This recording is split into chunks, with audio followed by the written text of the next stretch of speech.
You, John Fitzgerald Kennedy, do solemnly swear. I, John Fitzgerald Kennedy, do solemnly swear.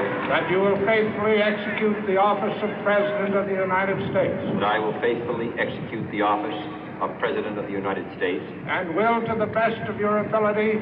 And will, to the best of my ability. Preserve, protect, and defend the Constitution of the United States. Preserve, protect, and defend the Constitution of the United States. So help you God. So help me God.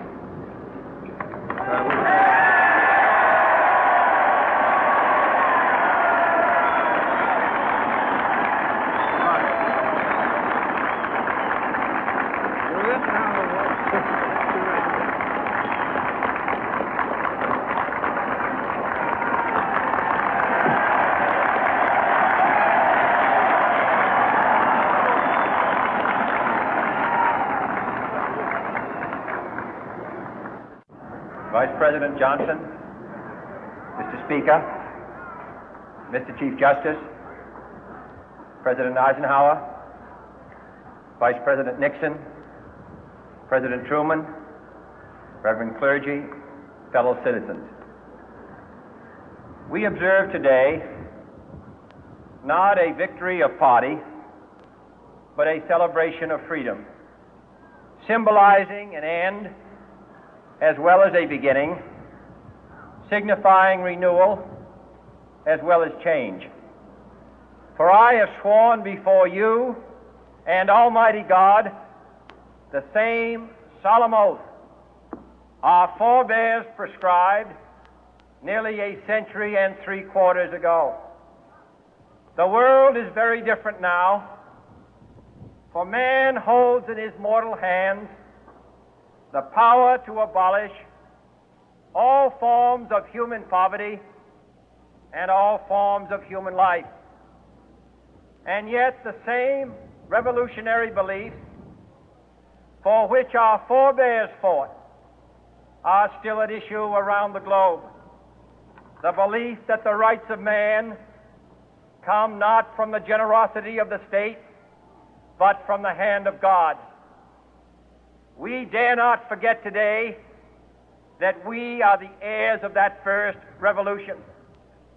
Let the word go forth from this time and place to friend and foe alike that the torch has been passed to a new generation of Americans born in this century, tempered by war, disciplined by a hard and bitter peace, proud of our ancient heritage, and unwilling to witness or permit the slow undoing of those human rights to which this nation has always been committed and to which we are committed today at home and around the world.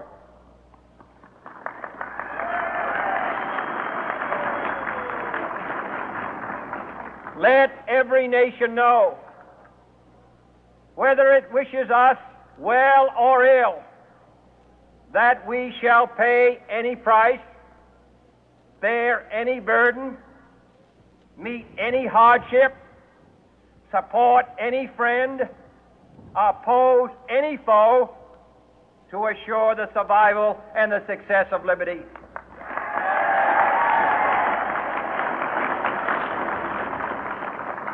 This much we pledge and more. To those old allies whose cultural and spiritual origins we share, we pledge the loyalty of faithful friends. United, there is little we cannot do in a host of cooperative ventures. Divided, there is little we can do, for we dare not meet a powerful challenge at odds and split asunder. To those new states whom we welcome to the ranks of the free, we pledge our word that one form of colonial control shall not have passed away, merely to be replaced by a far more iron tyranny. We shall not always expect to find them supporting our view, but we shall always hope to find them strongly supporting their own freedom, and to remember that in the past, those who foolishly sought power by riding the back of the tiger ended up inside.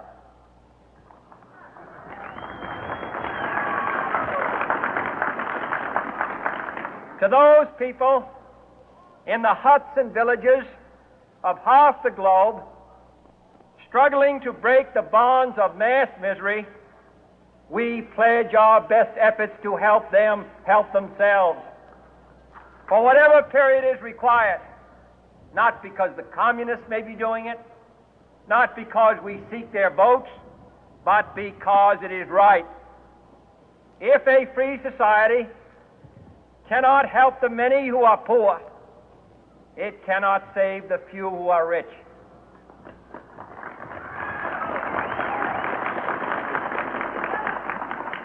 To our sister republics south of our border, we offer a special pledge to convert our good words into good deeds, in a new alliance for progress, to assist free men and free governments in casting off the chains of poverty.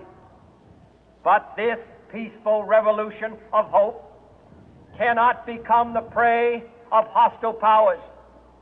Let all our neighbors know that we shall join with them to oppose aggression or subversion anywhere in the Americas. And let every other power know that this hemisphere intends to remain the master of its own house.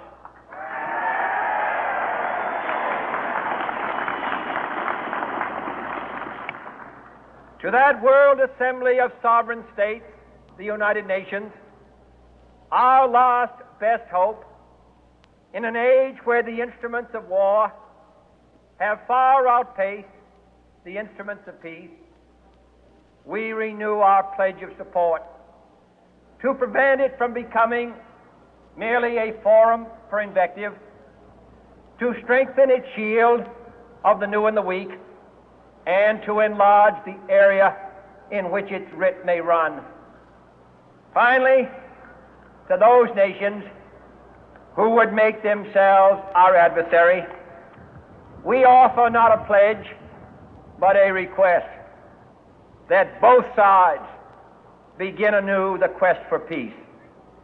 Before the dark powers of destruction, unleashed by science, engulf all humanity in planned or accidental self-destruction, we dare not tempt them with weakness, for only when our arms are sufficient beyond doubt can we be certain beyond doubt that they will never be employed. But neither can two great and powerful groups of nations take comfort from our present course, both sides overburdened by the cost of modern weapons, both rightly alarmed by the steady spread of the deadly atom, yet both racing to alter that uncertain balance of terror that stays the hand of mankind's final war. So let us begin anew, remembering on both sides that civility is not a sign of weakness, and sincerity is always subject to proof. Let us never negotiate out of fear, but let us never fear to negotiate.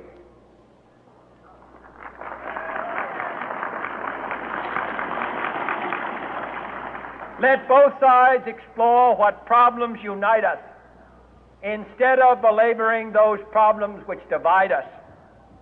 Let both sides, for the first time, formulate serious and precise proposals for the inspection and control of arms, and bring the absolute power to destroy other nations under the absolute control of all nations.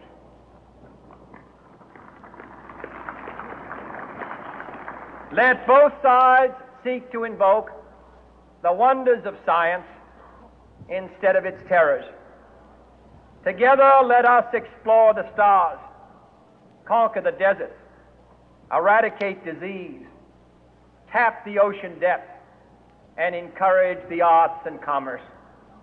Let both sides unite to heed in all corners of the earth the command of Isaiah to undo the heavy burden and let the oppressed go free. And if a beachhead of cooperation may push back the jungle of suspicion, let both sides join in creating a new endeavor, not a new balance of power, but a new world of law, where the strong are just and the weak secure and the peace preserved. All this will not be finished in the first 100 days, nor will it be finished in the first 1,000 days, nor in the life of this administration, nor even perhaps in our lifetime on this planet. But let us begin.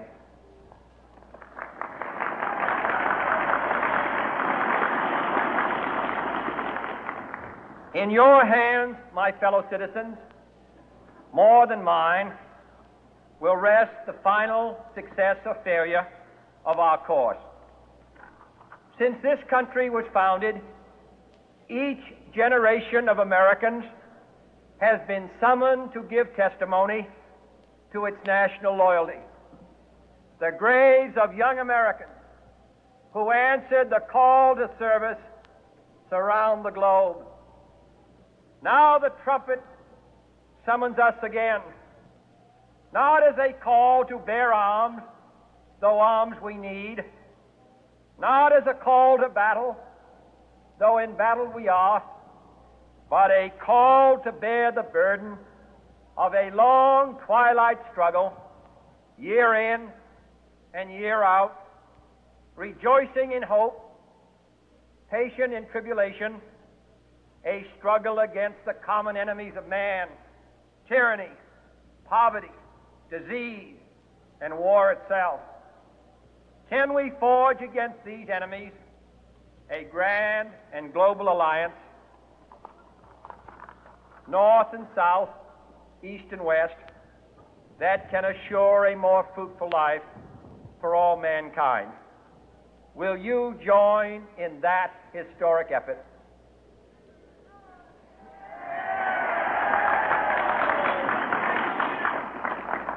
In the long history of the world, only a few generations have been granted the role of defending freedom in its hour of maximum danger. I do not shrink from this responsibility. I welcome it.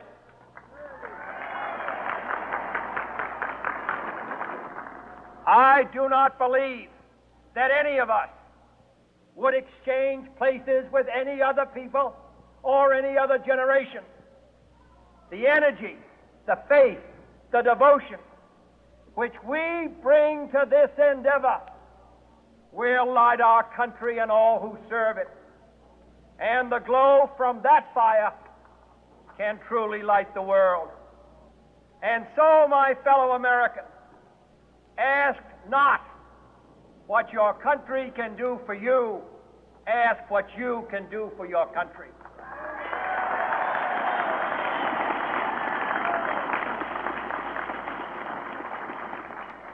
My fellow citizens of the world, ask not what America will do for you, but what together we can do for the freedom of man.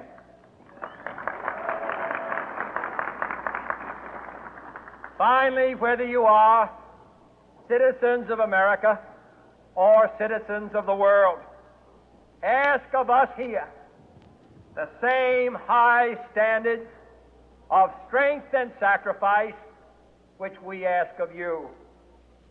With a good conscience, our only sure reward, with history the final judge of our deeds,